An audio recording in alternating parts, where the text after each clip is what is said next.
السلام علیکم ورحمۃ اللہ وبرکاتہ ان الحمد للہ نحمده ونستعینه ونسلم علی رسولہ الکریم اما بعد۔ ایک بھائی نے سوال کیا ہے کہ بعض ہمارے شیعہ ساتھی ہیں، انہوں نے اس بات میں قرآن حکیم سے ایک آیت دلیل دی ہے اپنا مسلک ثابت کرنے کے لیے۔ وہ کہتے ہیں کہ جی قرآن حکیم میں اللہ تعالیٰ نے فرمایا ابراہیم علیہ السلام کے بارے میں وَإِنَّ مِن شِيعَتِهِ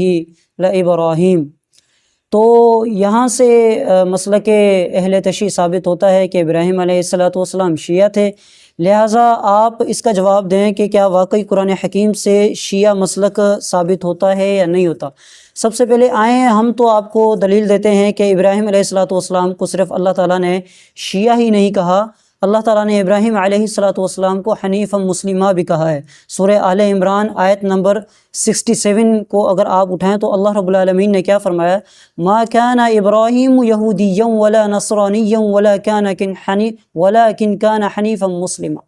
کہ ابراہیم علیہ السلام نہ یہودی تھے نہ عیسائی تھے بلکہ وہ یکسو مسلم تھے، ٹھیک ہے۔ تو یہ ابراہیم علیہ السلام کو اللہ تعالیٰ نے صرف شیعہ نہیں کہا بلکہ اللہ تعالیٰ نے حنیفا مسلمہ بھی کہا ہے، یکسو مسلم۔ اچھا، اگر لفظ شیعہ کے حساب سے اگر قرآن حکیم کے الفاظ کو لیا جائے کہ قرآن حکیم میں اللہ تعالیٰ نے ابراہیم علیہ السلام کو شیعہ کہا ہے تو لہٰذا شیعہ مسلک ثابت ہوتا ہے، تو ہم ان بھائیوں سے ایک مؤدبانہ سوال کرتے ہیں، کچھ آیات ہم آپ کے سامنے پیش کرتے ہیں کہ اللہ تعالیٰ نے ابراہیم علیہ السلام کو جو شیعہ کہا ہے تو شیعہ کا الفاظ اللہ تعالیٰ نے ابراہیم علیہ السلام کے علاوہ جو شریر لوگ ہیں، فسادی لوگ ہیں، جو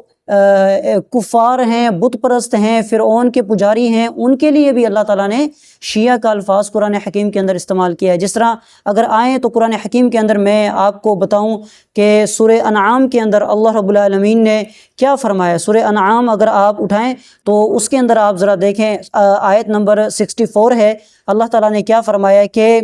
بھلا بتاؤ قُلْ هُوَ الْقَادِرُ عَلَىٰ أَن يَبْعَثَ عَلَيْكُمْ عَذَابًا مِّن فَوْقِكُمْ أَوْ مِن تَحْتِ أَرْجُلِكُمْ أَوْ يَلْبِسَكُمْ شِيَعًا وَيُذِيقَ بَعْضُكُمْ بَأْسَ بَعْضٍ۔ اللہ تعالیٰ نے قرآن حکیم کے اندر کیا فرمایا؟ وہی قادر ہے اس بات پر کہ تم پر کوئی عذاب تمہارے اوپر سے بھیج دے۔ کفار کو اللہ تعالیٰ یہاں مخاطب کر رہا ہے کہ تمہارے اوپر سے اللہ تعالیٰ کی ذات اس بات پہ قادر ہے کہ تمہارے اوپر سے عذاب بھیج دے، یا تمہارے پاؤں تلے سے جو ہے وہ تمہارے اوپر عذاب بھیج دے، یا تمہیں کیا بنا دے، او یلبسکم شیعا ویذیق بعضکم بأس بعض، کہ تمہیں شیعہ بنا کے آپس میں لڑوا دے، گروہ بندی کروا کے آپس میں لڑوا دے۔ یہاں اللہ رب العالمین نے قرآن حکیم میں کفار کے بارے میں بھی کہا ہے کہ تمہیں شیعہ بنا کر اگر آپس میں اللہ تعالیٰ لڑا دے تو اللہ تعالیٰ کی ذات سے کوئی پوچھنے والا نہیں ہے۔ اسی طرح قرآن حکیم کے اندر سورہ انعام کے اندر دوبارہ آئیں تو ہم سورہ انعام کے اندر ایک اور جو ہے وہ آیت آپ کے سامنے پیش کرتے ہیں۔ اللہ رب العالمین نے فرمایا ان الذین فرقوا دینہم وکانوا شیعا لست منہم فی شیء، اے اللہ کے نبی علیہ السلام، بے شک وہ لوگ جنہوں نے جو ٹکڑے ٹکڑے ہو گئے، اپنے دین کو جنہوں نے ٹکڑے ٹکڑے کر دیا، گروہ بندی انہوں نے اپنے دین کے اندر کر لی، وکانوا شیعا لست فی دینہم وَكَانُوا شِيَعًا لَسْتَ مِنْهُمْ فِي شَيْءٍ، اور وہ شیعہ ہو گئے۔ اب یہاں اللہ رب العالمین نے فرقہ باز لوگ جو اسلام سے ٹوٹ کر اپنے فرقوں کے اندر بٹ جائیں ان کو بھی اللہ تعالیٰ نے شیعہ کہا ہے، تو لہٰذا ان کے ساتھ اللہ کے نبی آپ کا کوئی تعلق کسی قسم کا نہیں ہے۔ تو ان آیات کے بارے میں ذرا ہمیں وہ بھائی جواب دیں کہ اللہ تعالیٰ نے شیعہ کا لفظ کفار کے لیے بھی استعمال کیا ہے، اور اللہ رب العالمین نے شیعہ کا لفظ ان لوگوں کے لیے بھی استعمال کیا ہے جنہوں نے اسلام کو چھوڑ کر اپنے آپ کو گروہ بندی کے اندر ٹکڑوں ٹکڑوں کے اندر بانٹ دیا۔ اے اللہ کے نبی ایسے شیعوں کے ساتھ آپ کا کوئی تعلق نہیں ہے۔ اچھا، اسی طرح سورۃ الحجر کے اندر آپ آئیں، آیت نمبر 10 سے 11 ہیں، اللہ تعالیٰ نے کیا فرمایا؟ اللہ تعالیٰ نے فرمایا وَلَقَدْ أَرْسَلْنَا مِن قَبْلِكَ فِي شِيَعِ الْأَوَّلِينَ، اللہ تعالیٰ نے کیا فرمایا؟ اور ہم نے آپ سے پہلے جو ہے وہ اگلی امتوں میں بھی اپنے رسول بھیجے، ٹھیک ہے۔ وَمَا يَأْتِيهِم مِّن رَّسُولٍ إِلَّا كَانُوا بِهِ يَسْتَهْزِئُونَ، تو ان ظالموں نے کیا کیا؟ جب ان کے پاس رسول آئے تو انہوں نے ان کے ساتھ تمسخرہ پن کیا، مذاق کیا۔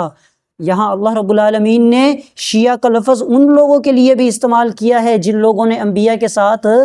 مذاق کیا، جن لوگوں نے انبیاء کے ساتھ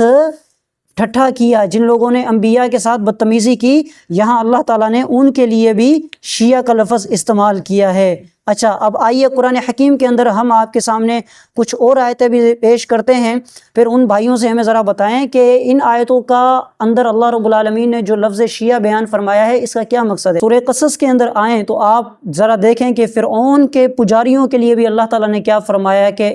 فرعون نے ان کو کیا بنایا، ان فرعون علا فی الارض وجعل اہلہا شیعا۔ یہاں اللہ رب العالمین نے شیعہ کا لفظ فرعون کے پجاریوں کے لیے بھی بیان کیا ہے کہ بے شک فرعون نے جو ہے وہ زمین میں سرکشی کی، بغاوت کی، اور وہاں کے لوگوں کو شیعہ بنا دیا، گروہ بنا دیا۔ تو یہاں سے یہ بات ذرا ہمیں جواب یہ بھائی ذرا ضرور دیں کہ ہمیں یہ بتائیں کہ اس میں اللہ رب العالمین نے جو ہے وہ قرآن حکیم میں فرعون کے پجاریوں کے لیے بھی شیعہ کا لفظ استعمال کیا ہے۔ اچھا، اب ذرا آئیں ہم سورۃ الروم آپ کے سامنے پیش کرتے ہیں۔ سورہ روم کے اندر اللہ رب العالمین نے فرمایا من الذین فرقوا دینہم وکانوا شیعا، اے اللہ کے نبی علیہ الصلاۃ والسلام، ان لوگوں میں سے جنہوں نے اپنے دین کو ٹکڑے ٹکڑے کر دیا اور وہ خود بھی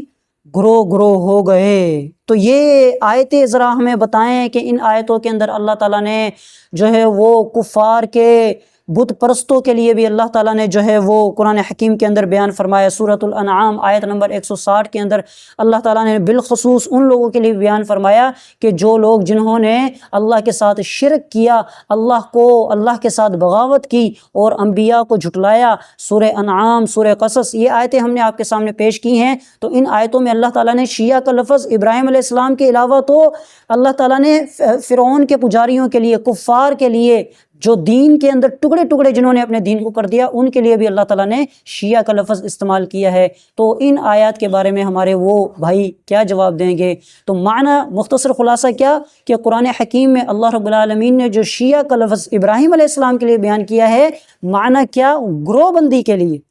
یعنی گروہ بندی کے لیے۔ وہ گروہ جو ابراہیم علیہ السلام جن سے تھے، وہ نوح علیہ السلام کا گروہ تھا، انبیاء کا گروہ تھا، ان گروہوں میں سے ابراہیم علیہ السلام بھی تھے۔ تو شیعہ کا لفظ اللہ تعالیٰ نے قرآن حکیم میں گروہ بندی کے لیے استعمال کیا ہے، نہ کہ شیعہ مسلک ثابت کرنے کے لیے۔ تو یہ ان بھائیوں کا انتہائی غلط استدلال ہے، ان کو اللہ سے ڈر جانا چاہیے کہ قرآن حکیم کی اپنا مسلک بچانے کے لیے قرآن حکیم کی جو ہے وہ اس طرح کی توہین نہ کریں، اللہ سے ڈرنا چاہیے۔